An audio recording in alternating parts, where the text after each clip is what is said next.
It's a new year, new homes, new guests, all the things new.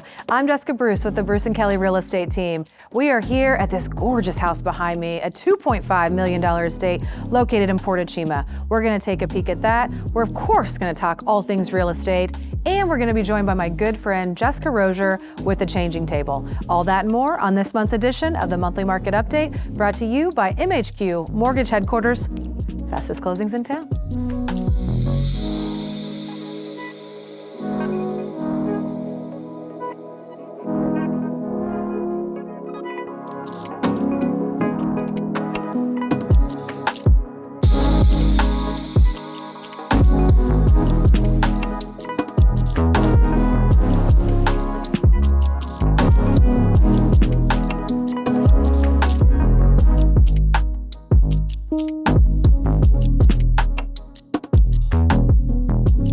All right, it's a new year, new sales, new houses, new fun to be had here at Lake of the Ozarks. Welcome back to this month's edition of the Monthly Market Update.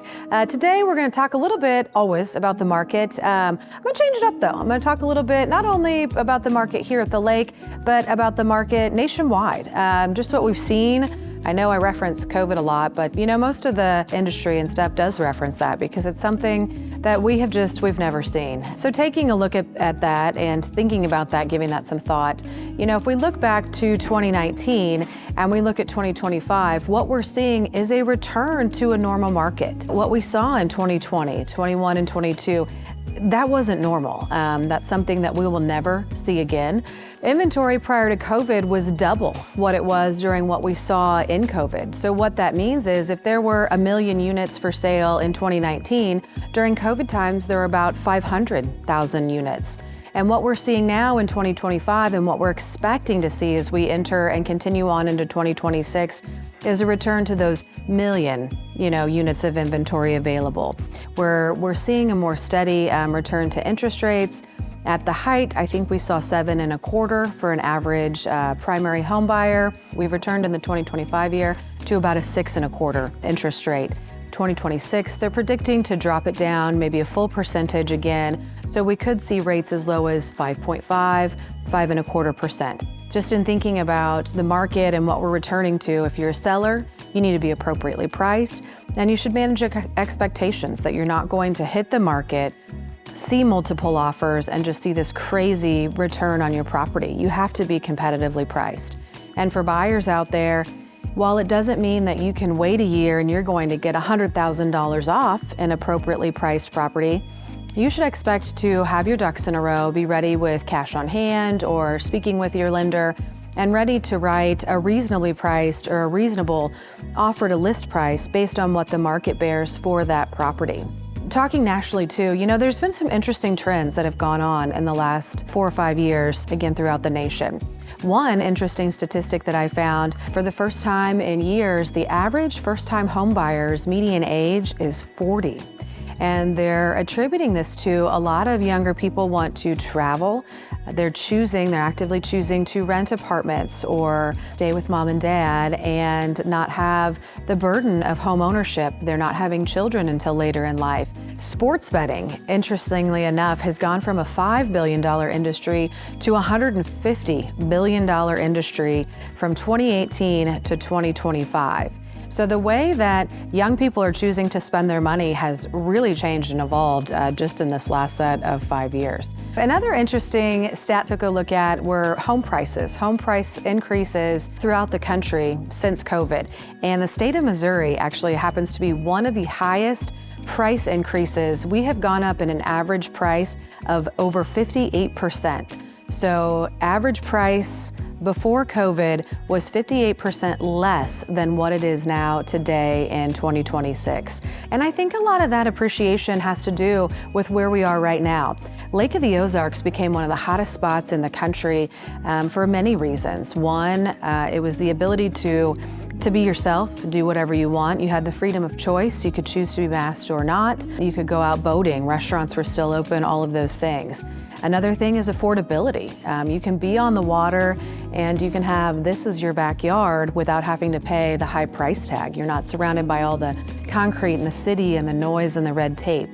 The way of living here at the lake has really, again, I think contributed to not only just Lake of the Ozark valuations, but they've increased them for our little state of Missouri here in the heart of the Midwest. So, and without further ado, we are standing in one of our newest luxury listings, kicking off the 2026 year with a fun luxury tour for you all. Luxury is another sector here at the lake that we've really seen explode. Homes over $1 million in the past 5 years have gone from here to sales up in here. We've seen the highest price record sales in the last 5 years of any properties here at the lake than we've ever seen before. So without further ado, let's take a look at this gorgeous home that is available for sale, and let's kick off the new year right.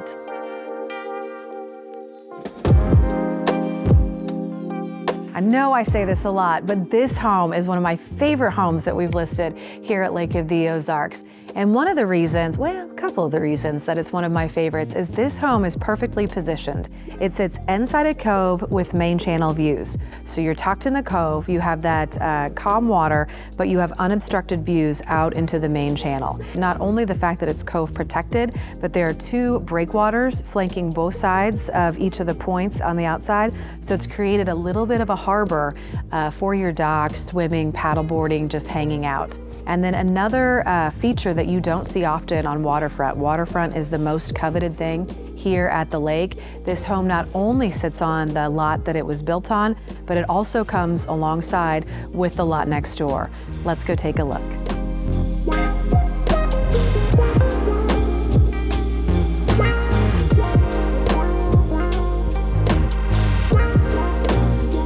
Once in a while, that rare home enters the market. A home that features stunning main channel views, tucked inside a small inlet with double wave breaks on neighboring property, provides the calmest water imaginable. With a near-level driveway, oversized 3-car garage, and step-free stamped concrete path to the lake, you know this estate and lot location are primo and very rare indeed. As you step inside the open floor plan and the main level living, the overall feel is spacious and light while comfortably accommodating a crowd. Pride of ownership shows throughout, with the home in pristine condition and carefully maintained throughout the years. A gorgeous in-ground resort-style pool with waterfall features, infinity edge, and abundant pool decking.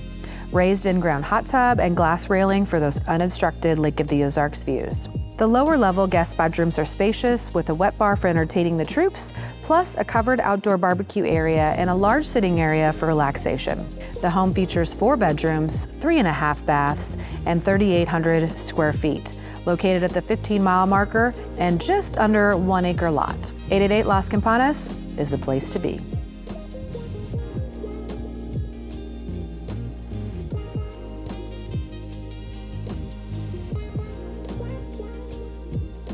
As promised, we have Jessica Rozier from The Changing Table here at the lake. The Changing Table is an organization that really has changed the lake in many ways. So without further ado, Jessica, welcome.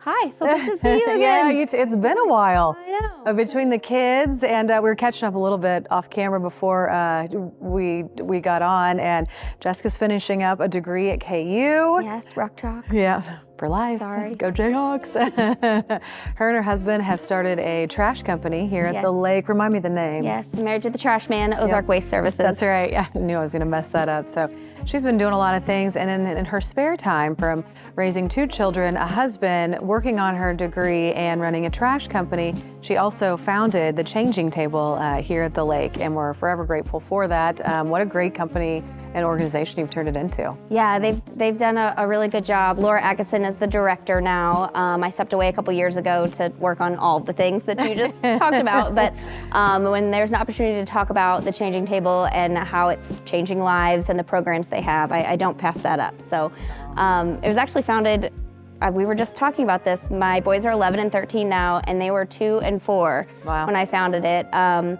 it was Christmas time, and we were trying to find something to do to give back to the community. So there's always food drives and coat drives.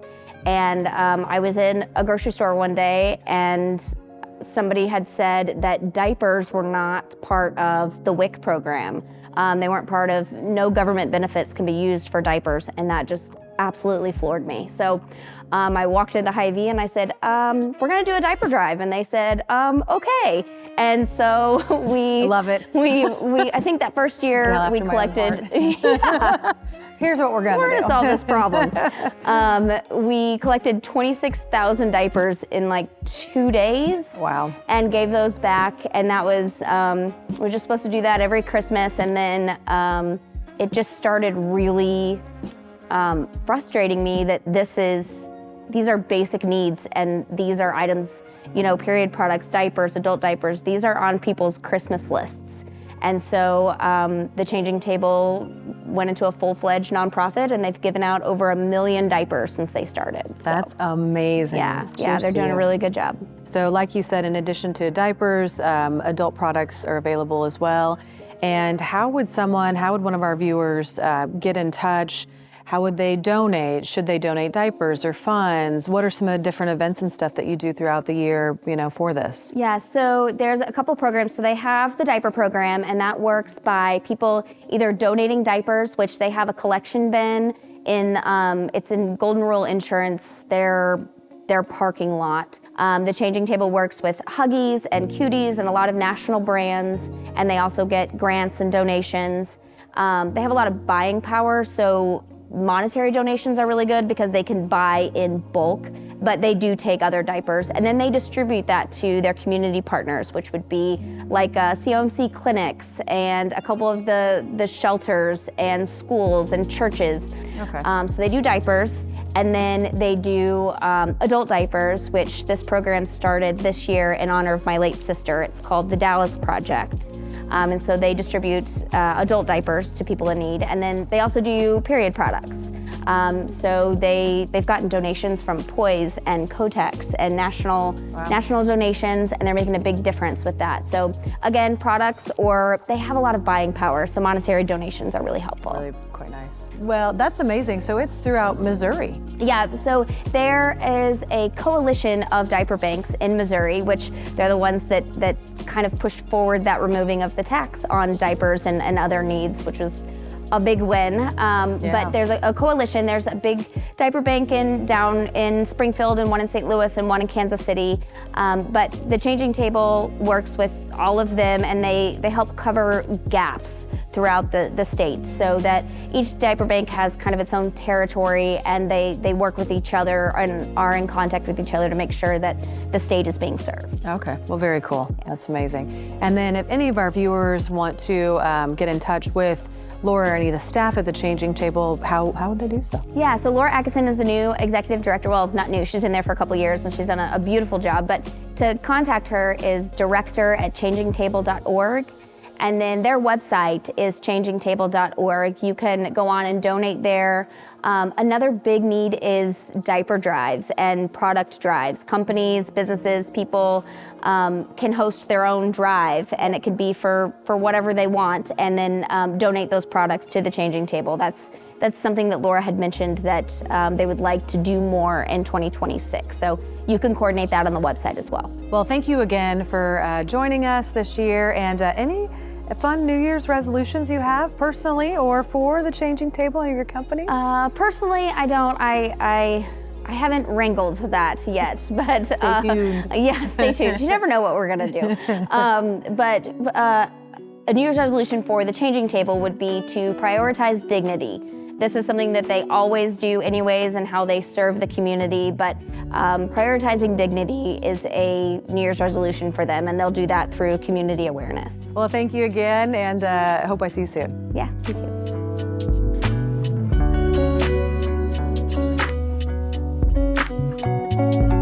That that's going to wrap us up for the first edition of the 2026 Year Monthly Market Update. I'm Jessica Bruce with the Bruce & Kelly Real Estate Team here at Lake of the Ozarks. If you're in the market to buy or sell property, give us a call. Not only do we have this gorgeous multi-million-dollar property behind us, but we have tons of others: waterfront homes, condos, off-water, lots commercial, you name it. Special thanks to Jessica Rozier and the entire team at The Changing Table. Thank you not only for joining me, but for also all you've done throughout the years for our community here at the lake. That's going to wrap us up. This month's edition brought to you by MHQ Mortgage Headquarters, fastest closings in town, and I will see you next month.